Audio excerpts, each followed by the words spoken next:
Symbolic History Through Sight and Sound. 25. 18th Century Voltaire's Smile.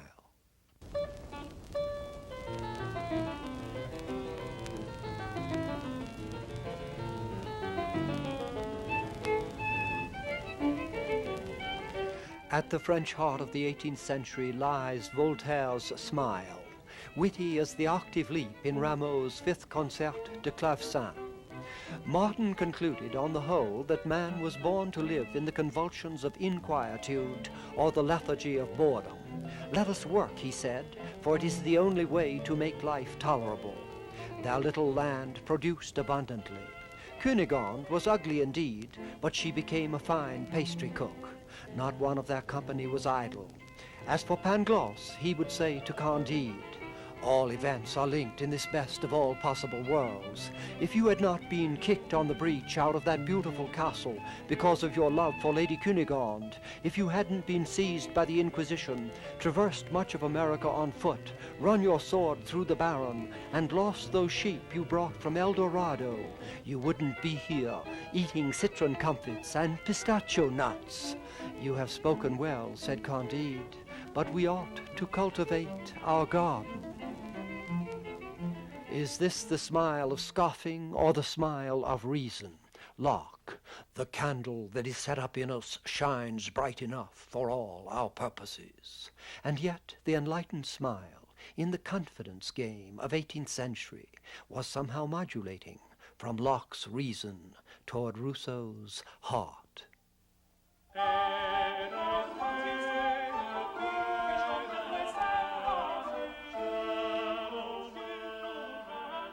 Contrast the smile of grace, a Reims angel from another century of formal synthesis, the 13th, its art, its music, a sprightly overflow of heaven onto earth.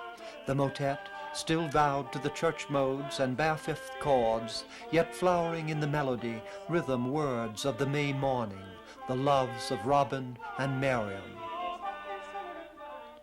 Would the two smiles have told us that where the century of Voltaire was working toward the least action calculus of a mechanical universe of conserved energy, Maupertuis, the Bernoulli, Euler, D'Alembert, Lagrange, Laplace, the chief scientist of the Thomistic century, Roger Bacon, even as he writes in his Opus Maius on experimental science, "I now wish to unfold the principles of experimental science, since without experience nothing can be sufficiently known," seeks higher truths.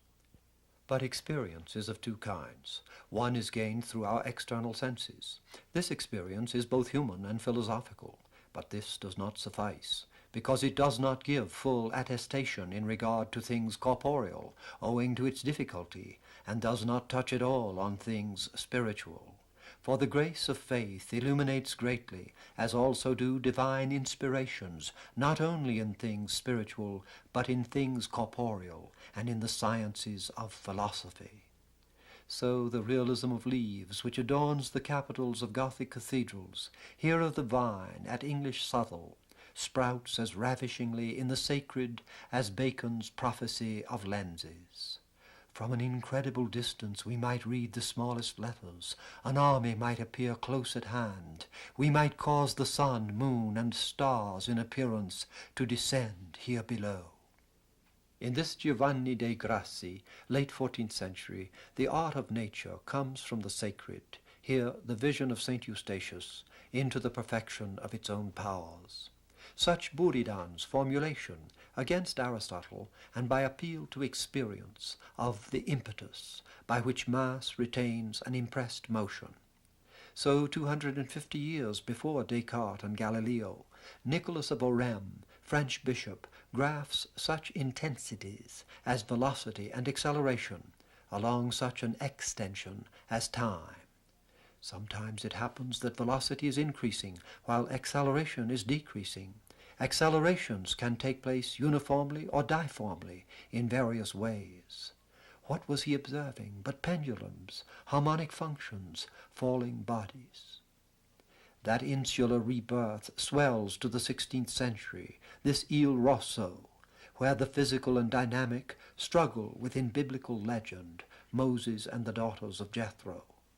So, within the frame of the past, of Aristotelian motion, Ptolemaic geocentricity, and church dogma, no vast empty spaces in God's universe, no spots on the ethereal sun, no changes in the sphere of stars, and, as Holy Writ declares, it was not the earth but the sun Joshua commanded to stand still.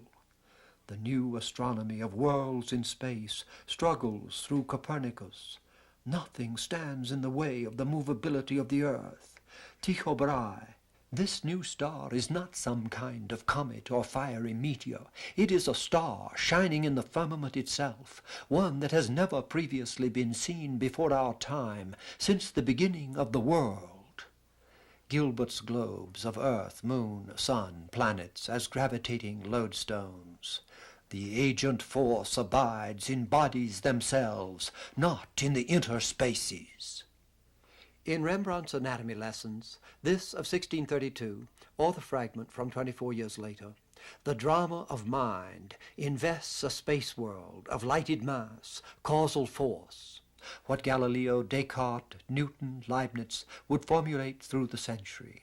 Huygens, in Rembrandt's Amsterdam, solving the impact of two elastic spheres, viewed by his wonderful postulate as on a moving frame of reference, a boat seen from the shore, so that each case can be adjusted to one of symmetry, where the center of gravity stilled, equal momenta are exchanged.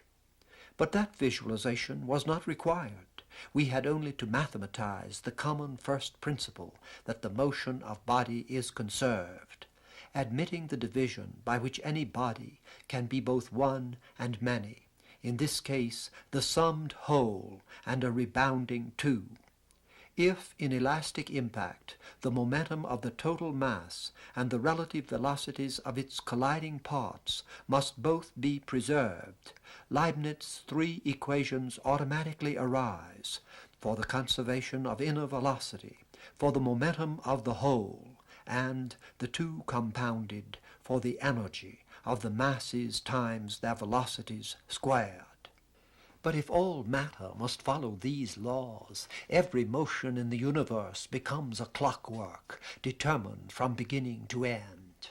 The snare Leonardo, talking of the wonder of force, had implied but failed to see.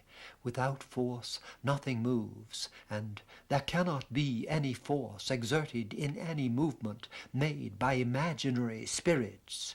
That noose is being sprung upon us. Is not the lighted drama of either anatomy lesson the temporal appearance in such a clockwork mill as this cadaver of the paradox springs of life and motion? But had Rembrandt, or anyone else of that century, except perhaps Pascal, felt the foreclosure of Cartesian mechanization?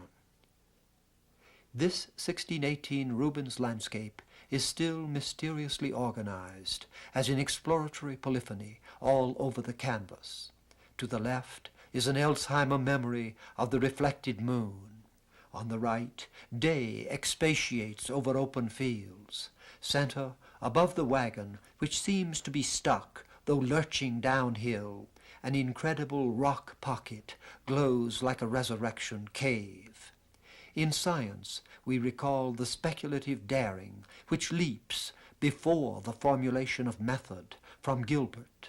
As for us, we deem the whole world animate, and all globes, all stars, and this glorious earth, too, we hold to be from the beginning by their own destinate souls governed, and from them also to have the impulse of self-preservation. To Kepler. The celestial movements are the work of soul, acting in accordance with bodily powers. The ellipse bears witness to the natural bodily power and to the emanation and magnitude of its form. On the other side of Cartesian formulation, Ruysdael's Forest Marsh of 1665 has no such independent vitalities of scene. Meaningful details can be made only by closing in, as under increasing magnification, on the focal center of the reflecting pool and waterfowl. It is what was unfolding through that mid-century in Spinoza's philosophy and in propositional physics, from the logic and mathematics of axiomatic deduction. Descartes, 1644, that God is the first cause of motion, and that he always conserves an equal quantity of it in the universe. Newton, about 1690, Law 1. Every body continues in its state of rest or of uniform motion in a straight line unless it is compelled to change that state by force impressed upon it. Law 2. The change of motion is proportional to the motive force impressed, and is made in the direction of the right line in which that force is impressed. Law 3.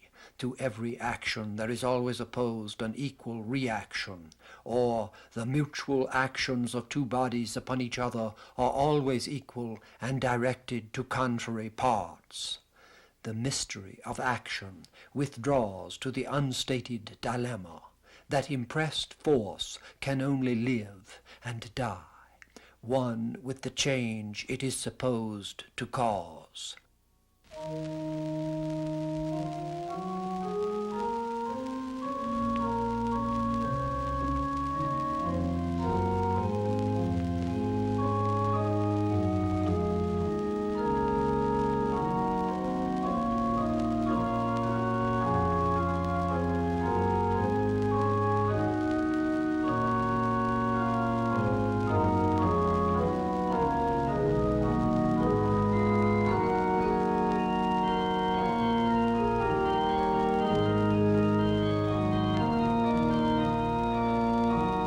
Let architecture and music repeat the focal formulation from Mannerist or late Renaissance to Baroque. Here an echo fantasy by 1600 Swalink with the fanciful rude loft of the same date in the flamboyant choir of Saint-Étienne-du-Mont, Paris.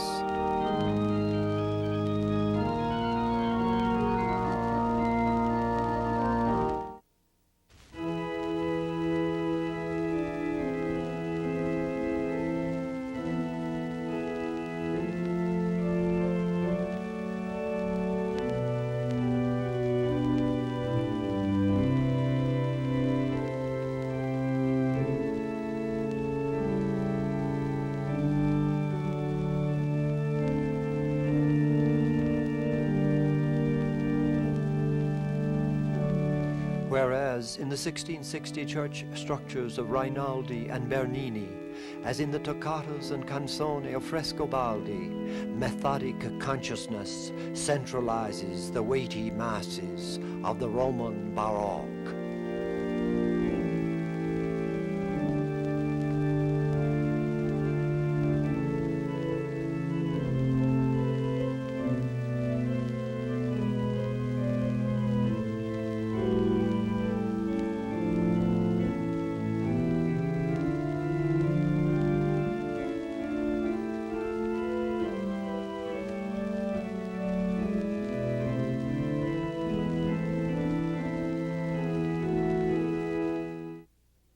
With that heritage the German 18th century began. Melk on the Danube, 1702-26, and far to the north the old Buxtehude, whose organ-playing Bach would walk 200 miles to attend.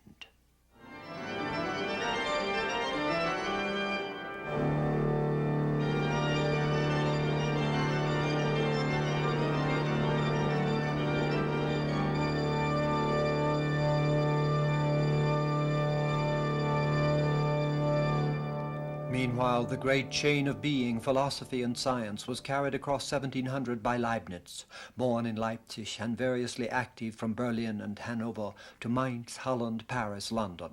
In that Europe it must have seemed that the stair of progress could mount without limit, each worker by the method of experimental reason, adding through publication in the academies of learning verifiable truths to the achievement of the past, the promise of the future.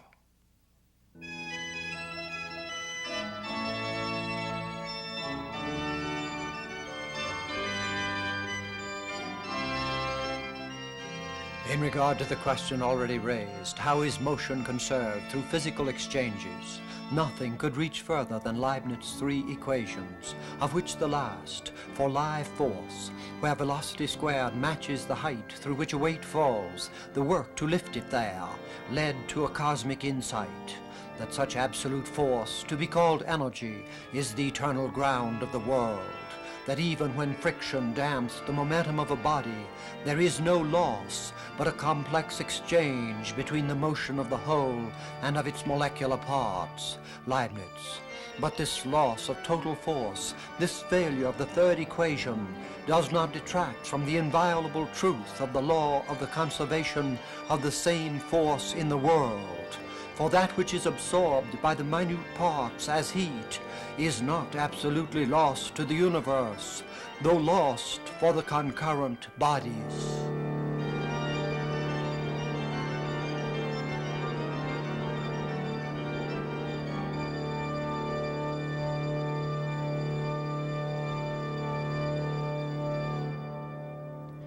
Yet in Andreas Schlitter, chief architect and sculptor of that northern Germany, what Wagnerian premonition disposed his carving to chained captives, hooded figures of death, dying warriors from Germanic myth?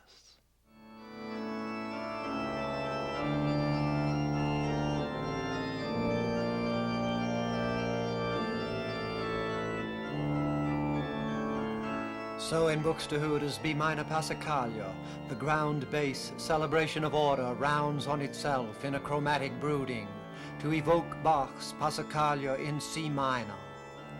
And even in a science throned over Baroque debacle and vagrant moods, in Leibniz's proclamation of active force as the substance of change, there lurks the Eleatic axiom of changelessness, Aristotle's "surely the substratum cannot cause itself to move." The vital mystery once invoked to stir inert matter becomes a reservoir powerless to stir itself. The deist clockwork yawns over an entropic void which the Romantic century would unveil. The contradiction that energy, though eternal, can only run downhill to a stagnation in which it denies its name.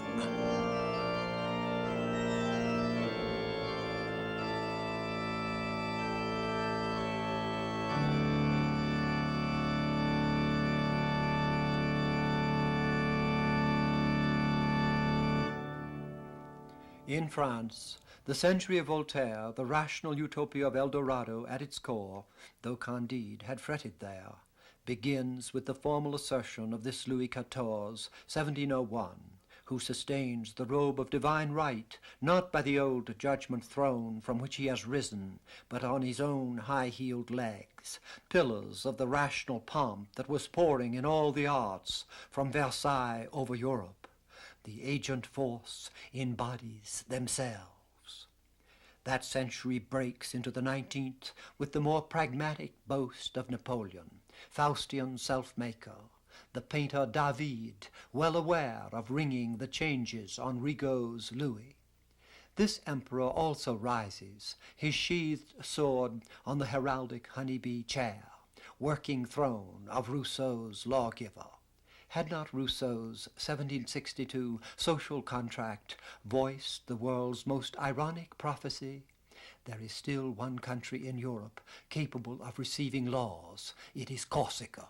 I have a presentiment that this little island will someday astonish Europe. The candle has burnt to a nub. The clock stands at 4:13.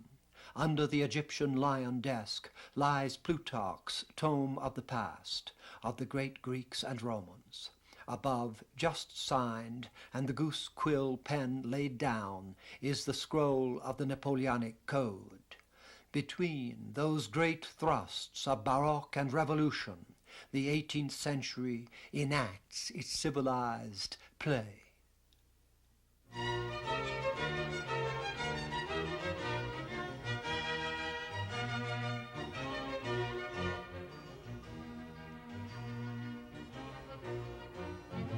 Thus, in the England of Boyce and Hogarth, this fourth scene from Marriage à la Mode, the levee of the Countess, That woman in the yellow dress, having her hair curled, a rich alderman's daughter, married to a sickly earl. The fop who sips chocolate, his hair also in curlers, though the music with the other ladies' raptures would seem enough to curl it. The countess's lover, a lawyer who will kill the earl in a duel, lounges on a sofa. A black boy in front points to a statue of horns. On the wall, Correggio's Io, cloud embraced, instructs the clandestine in their play.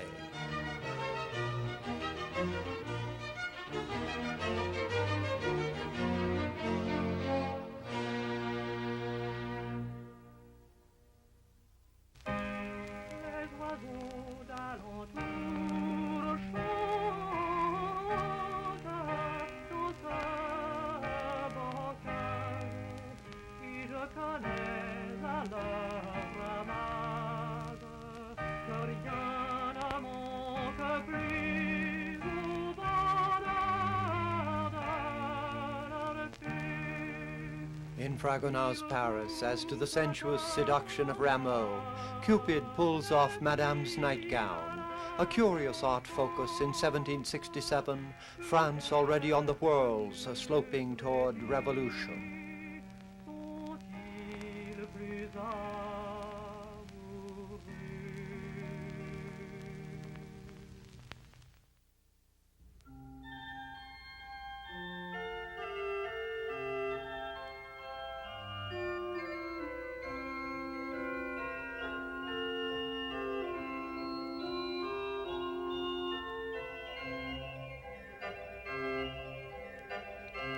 In the Spain of Scarlatti's devotee Soler, and about the time of the American Revolt, Parrot shows an enlightened Charles III dining before his court.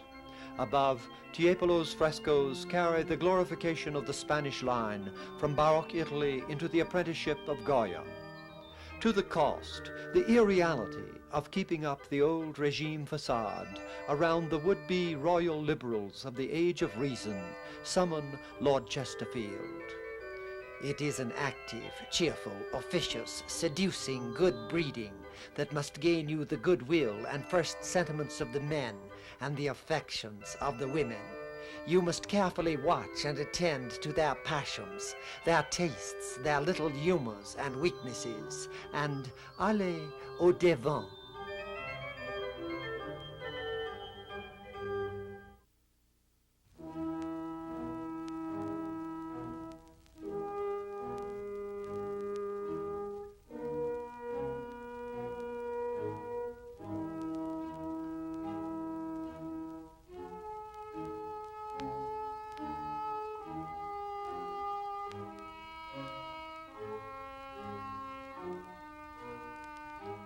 But something else was coming to birth, an immediate declaration of human value. Burns, a man's a man for a' that, and that man to man the world o'er shall brothers be for a' that. We read it in this self-portrait by the sculptor Verschaffelt, active in Mannheim while the symphony was developing there, when Haydn, following the Mannheim lead, wrote his 22nd, called The Philosopher. The man who gave his name to all that was Jean-Jacques Rousseau.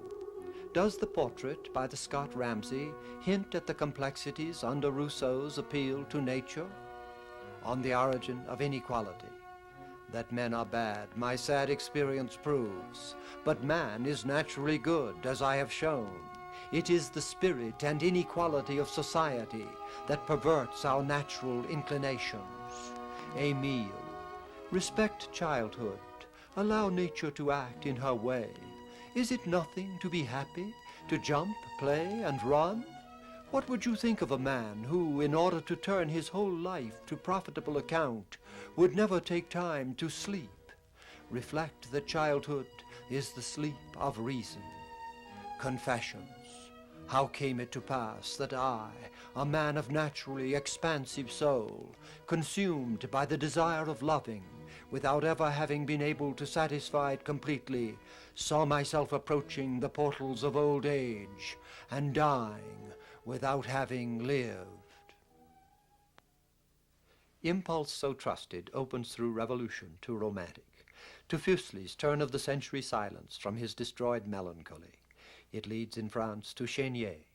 Pleurait douce Alcyon, la jeune Tarentine, son beau corps a roulé sous le vague marine. In England, Cooper compares his life of insanity and despair with that of another castaway. No voice divine the storm allayed, no light propitious shone, when snatched from all effectual aid, we perished each alone. But I beneath a rougher sea, and whelmed in deeper gulfs than he. In Germany, the brooding of Klopstock passes from Hölty und die einsame Träne bebt mir heißer die Wang herab to Goethe. Wer nie sein Brot mit Tränen aß, der kennt euch nicht, ihr himmlischen Mächte. In Italy, Alfieri's tragic preoccupation vaults over 1800 to Leopardi.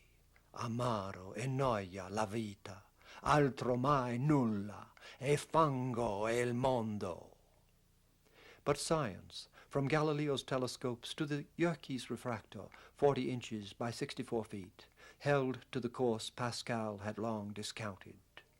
We burn to find solid ground and an ultimate sure foundation whereon to build a tower reaching to the infinite.